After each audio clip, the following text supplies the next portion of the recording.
Welcome to Fundraising Unfiltered, my love letter to nonprofit leaders. A bullshit-free podcast for those who are done with sugar-coated advice and tired tactics that don't work anymore. Hi, I'm 𝘺𝘭𝘍𝐼, your nonprofit success partner. I've raised tens of millions for organizations of all sizes. Yes, we'll talk fundraising, but this show is about so much more. Because let's be honest, fundraising doesn't happen in a vacuum. If you're leading a nonprofit today, you're juggling staff drama, board dynamics, budgeting, facilities, program development, and everything in between. Some episodes are just me breaking down big ideas into bold, doable steps. Others will feature experts who bring their own unfiltered wisdom to the table. But I promise, every episode delivers stories and solutions that you can actually use and laugh out loud moments that remind you you're not the only one riding this roller coaster. Whether you're chasing grant dollars, managing team chaos, or wondering how the hell you're going to keep the lights on, this podcast is for you. Hey there, welcome back to the podcast Fundraising Unfiltered. I'm your host, 𝘺𝘭𝘍 of Lockstep Partners. All right, let's all just take a deep breath.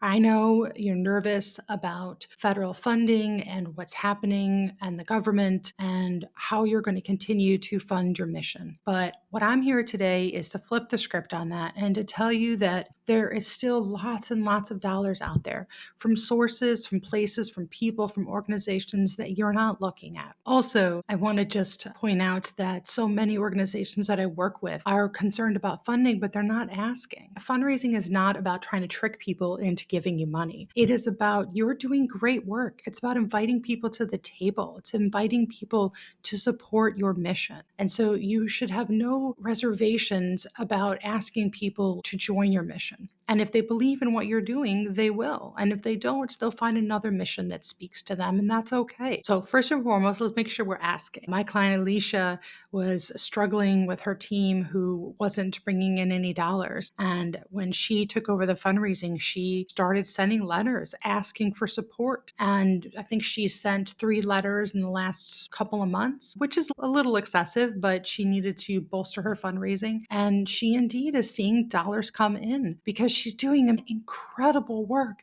And people see the work that she's doing and they believe in her and they know that it's a good investment. So the dollars are following the ask. But that's not what you showed up today. You showed up for me to tell you all the different places that you can find funding. And I'll have to point out that I do have a mini course called All the Places You Can Ask for Money, Who You Can Ask, and that's available on my website on lockstep.com. But let's give you a quick overview here while you're out and about doing what you're doing. The first one, of course, I'm always going to talk about is individual. And individuals are the long game, but they are also the most resilient. They're the greatest pocket of funding.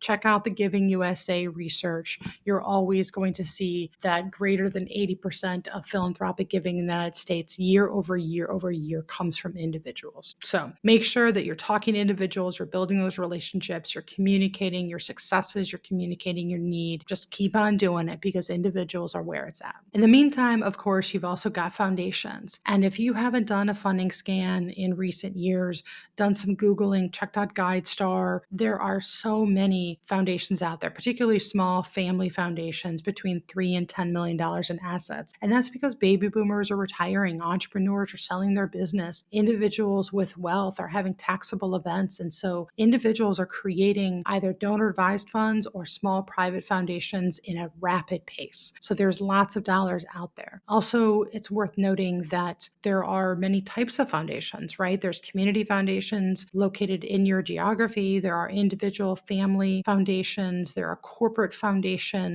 There are large healthcare organizations that have been sold and converted their assets to a foundation, a grant-making foundation. So there's lots of dollars still out. One of the things I teach a lot is about corporate giving. There are tons of buckets of corporate dollars. And while corporate giving is down as a whole, there are lots of dollars still to be had through employee giving circles, matching funds, done in a day project where employees come in and paint your facility or build beds. There are in-kind donations of bottles of Coke or water, and paint, whatever that might be. There's lots of buckets of corporate dollars out there. And the trick is to get in and build a relationship and then work through accessing those dollars. I also want to make a note that if you're looking for event sponsorship, that it really usually is through marketing these days. Those sponsorship dollars are tied to marketing. And so you've got to put together your best foot forward that says, how can you help that corporation reach their goals? What audience do you have? And you don't have to have a huge audience. Is it a specialized audience? Is it a particular group of families with children with special needs or seniors? There's lots of different ways,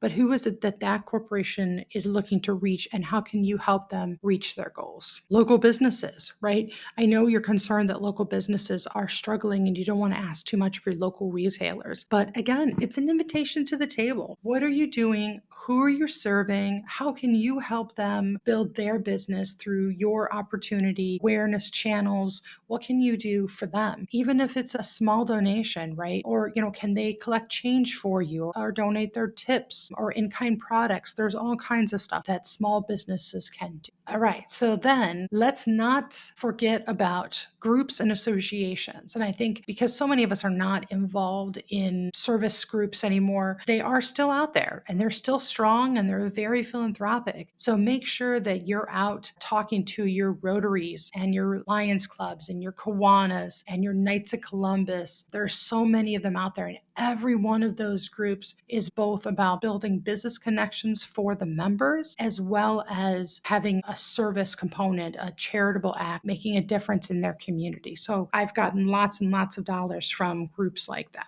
Churches, again, you think that churches are struggling financially, and many of them are, but they also can be very philanthropic. And if not the church, then perhaps the parishioners, right? Sometimes you can go in and talk to the congregation about a project that you're doing or a need that you have, and they'll sort of adopt you as a project, right? They can collect shoes and coats and mittens or change or canned goods or lots of different things. So particularly if you're looking at your larger churches, your Episcopal churches, Catholic churches, those that have a larger congregation, we've worked a lot with the UCC churches, some of those mega churches that have thousands of people are incredibly philanthropic with a lot of financial capacity. So don't just dismiss that group. And then, of course, we talk about that the federal funding, federal dollars with what's happening right now might be being cut short, but there are still dollars out there. There are communities that are still spending down their COVID relief dollars. There are buckets of funding with sometimes depends on your community, with your prosecutor's office, with your city council usually has dollars, or your commissioners, or your community administrator, right? That every one of them has little pockets of money that very often are not sought after. Even checking out your governor's office in the state of Ohio, we have several initiatives at the state level that are still being funded. The Office on Faith-Based Affairs just released their application for funding. So there's still dollars out there to be had. You just got to get creative and spend a little time researching some of those. The last one that I want to mention, talked a little bit about giving circles within a corporation, but there are many giving circles that are just national or regional, and it's people like you and I that are coming together who donate $50 or $100, and then as a group they decide where those dollars are going to go. So those are groups like Grapevine, Awesome Foundation, the 100 Who Care Alliance. So you'll see 100 Black men, 100 Women Who Care. These are national organizations. So you can even go to 100whocarealliance.org and find a list of organizations in your community that are pooling their philanthropic dollars and looking to make an investment in the communities in which they live and work. All right. So that is the episode on there are still so many dollars out there that you can access. The trick is to find them, build a relationship, and don't be afraid to ask. It's not an ask, it's an invitation to the incredible work that you're doing. I would not have been able to raise millions of dollars for the organizations that I have worked for and worked with had I not diversified the ways in which we raise money by accessing these sources. All right. I'm Danielle Locke with Lockstep Partners. Thanks for tuning in. Please feel free to like, comment, share, subscribe, and forward to a friend, because I'm here to help you raise more and do more and stress less. Thanks.